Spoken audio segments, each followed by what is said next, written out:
many who were sick with various diseases and cast out many demons, and he would not permit the demons to speak because they knew him.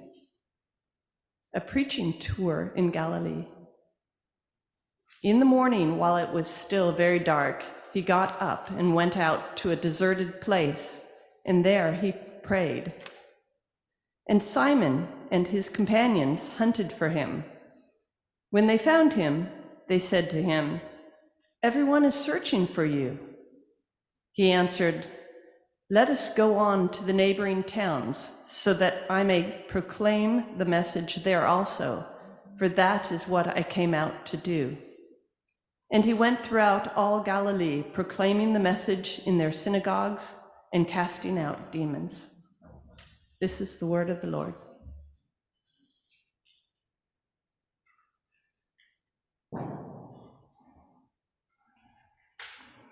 It's a little intimidating to pray or to preach after that beautiful reflection by Patty. So, Lord, may the words that I offer be your words. And if they are not your words, may only your words be heard by those who are here. Give us all ears to hear you, O Lord. All this I ask in your holy names. Amen.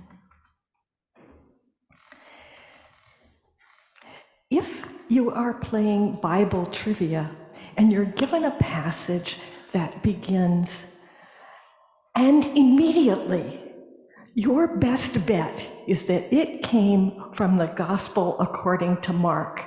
For in Mark, Jesus is constantly moving from one thing to the next. And so this passage and the period in the wilderness of which Patty spoke really stand out.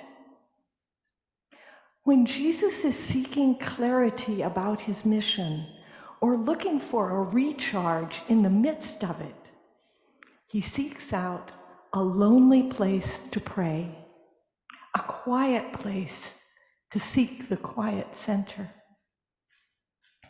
In Jewish and Christian tradition, prayer is the path to that quiet center. So, what is prayer? And what exactly is the quiet center that we seek? Let's start with that quiet center. What would you say is the quiet center that you are seeking? Anybody want to offer an idea? Very good. Very good. What? Kingdom of God. Yeah. My thought was, it is the shalom that God alone can give. And shalom is a Hebrew word meaning peace, harmony, wholeness, completeness, prosperity, welfare, and tranquility. It's more than just freedom from fear, anxiety, or disruption. It connotes the webbing together of God and all creation to produce mutual flourishing, grounded in right relationship, true justice, and delight. Life as God intended, infused with life, a life infused with divine love and with mercy. Is that not what we are seeking? And what is prayer? I think the simplest definition is that prayer is communication with God, whether it be in words, gestures, or simply the intent to enter into an awareness of God's presence and to rest in quiet communion.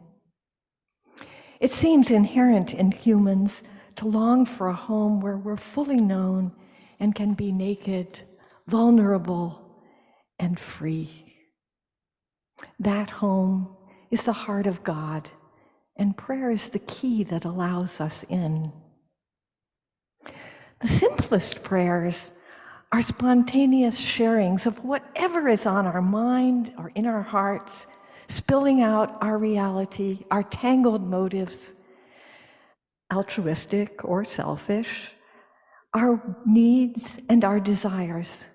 We show ourselves, warts and all, without pretension.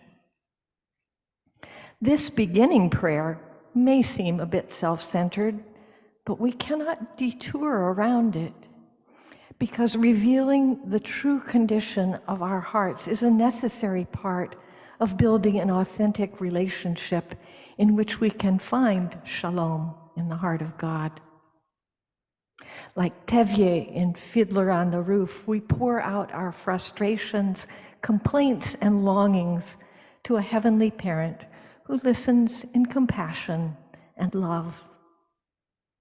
We can even talk about our faithlessness, our misdeeds,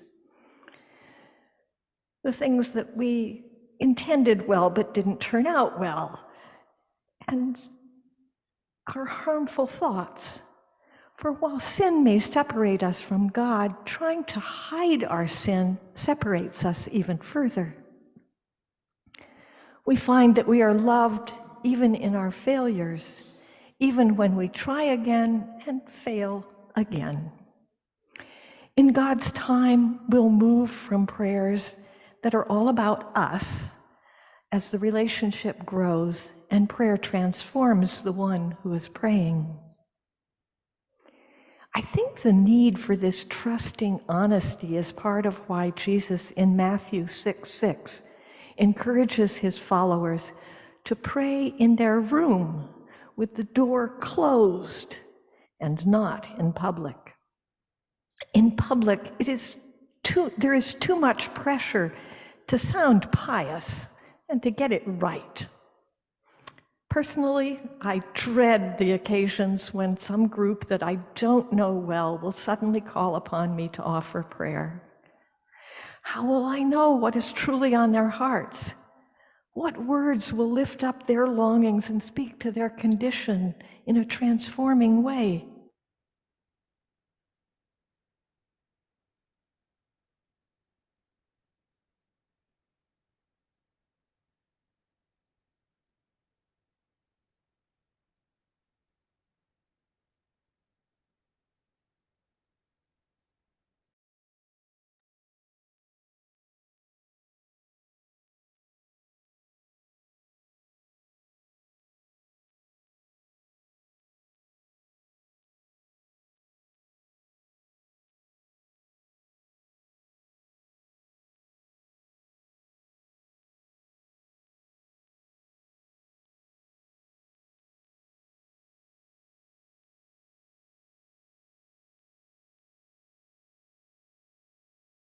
And seek out other modes of prayer. One mode with which I think we are familiar is liturgical prayer, the prayers that are written in books of worship. They're often beautiful prayers composed by deeply spiritual and articulate authors. They're more expansive than our private petitions.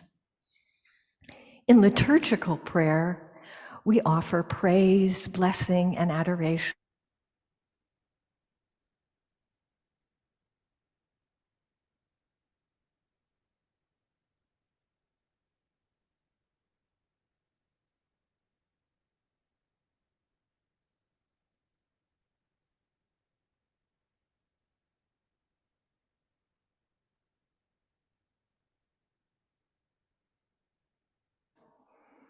This is a prayer that is often retained even by those who are in advanced dementia.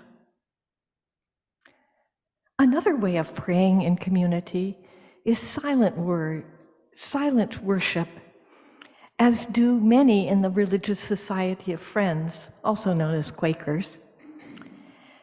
They lift up prayers in their minds, but the focus is less on speaking to God and more on listening for a message from God.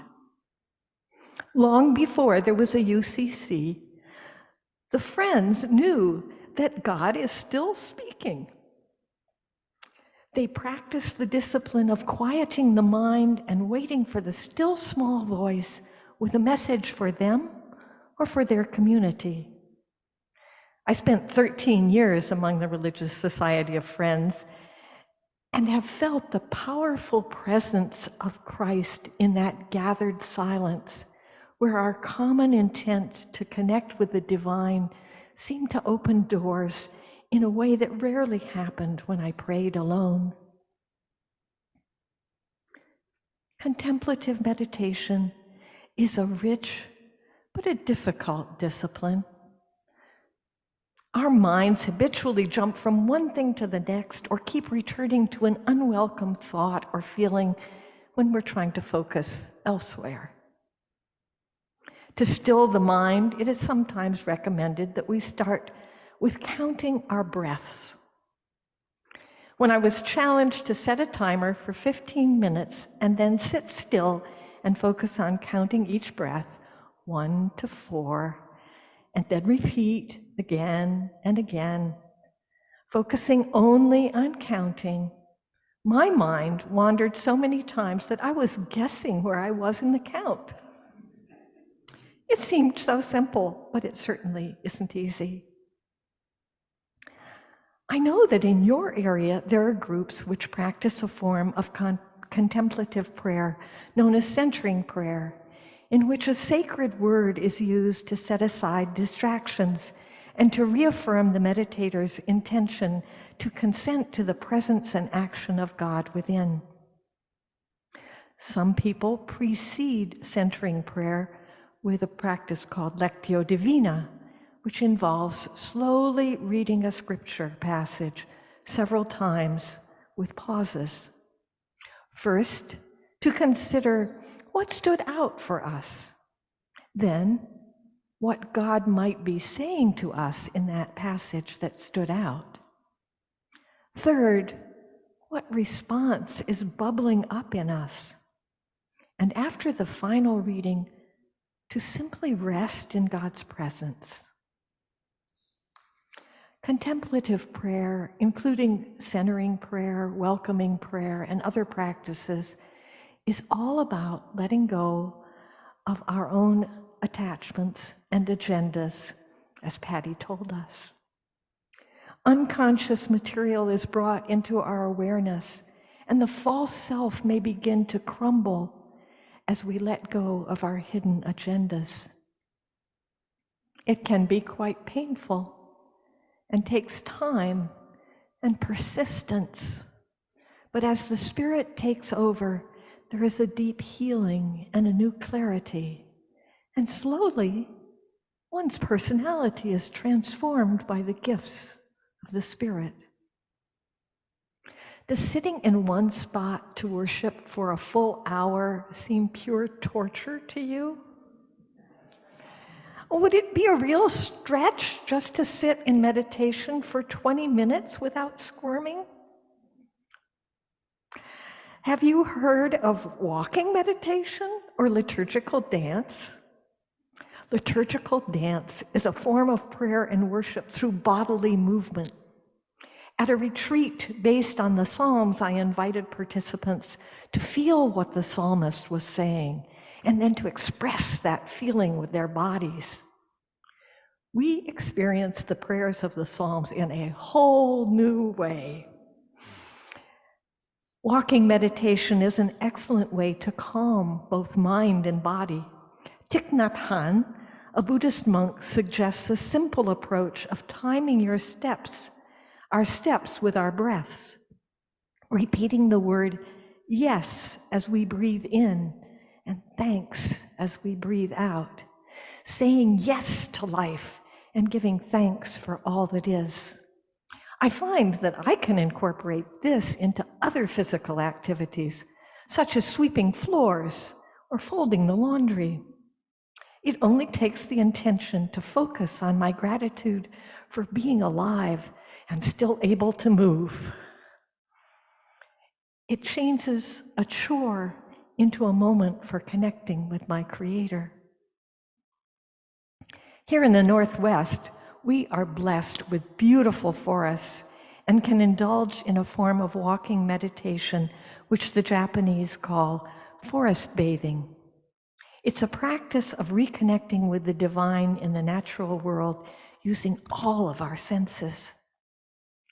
Perhaps this was part of Jesus' choice of wilderness, a lonely place away from the crowds and civilization for restorative prayer.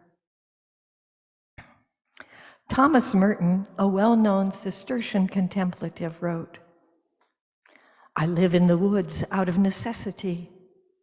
I get out of bed in the middle of the night because it is imperative that I hear the silence of the night, alone, and with my face on the floor say psalms, alone in the silence of the night.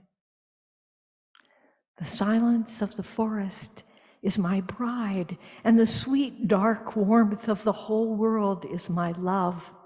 And out of the heart of that dark warmth comes the secret that is heard only in silence, but is the root of all the secrets that are whispered by all the lovers in their beds all over the world," unquote. Here at Fox Island UCC, you also have the opportunity to do walking meditation in a labyrinth, an experiential metaphor for the journey to the quiet center, in which one feels at times that one is quite close to the center. But the next turn takes one back to the periphery, or even toward the spot where you began. For although the path of spiritual transformation through prayer is progressive, it is rarely linear. Another way to engage the body in prayer is through color and art. Sybil Macbeth wrote a book, Praying in Color. She took her passion for color and her lack of skill in drawing and combined them. She prays with colorful doodles, enclosing names and intentions as her form of intercessory prayer, allowing playfulness, joy, and beauty to enrich her prayer life. For the musical among us, prayers can be sung as well as said. One might sing the psalms or familiar hymns or appropriate chants. Perhaps the unwritten prayers of our hearts will simply find a tune and become a hymn of our own composing. When I lost my second husband, who was very dear to me, I sobbed my way through Easter hymns to reaffirm my faith. And then I found comfort in long walks where I turned my wailing and self-pity into musical prayers of laments, until finally I could lift my voice in thanks for the time we had had together. For those of literary bent, journaling can become love letters to God. A form of prayer called the examen is one that lends itself to writing, although writing's not necessary. The prayer of examen has two parts. The examen of consciousness is prayerful reflection on our day and how God has been at work in our lives and how we have responded.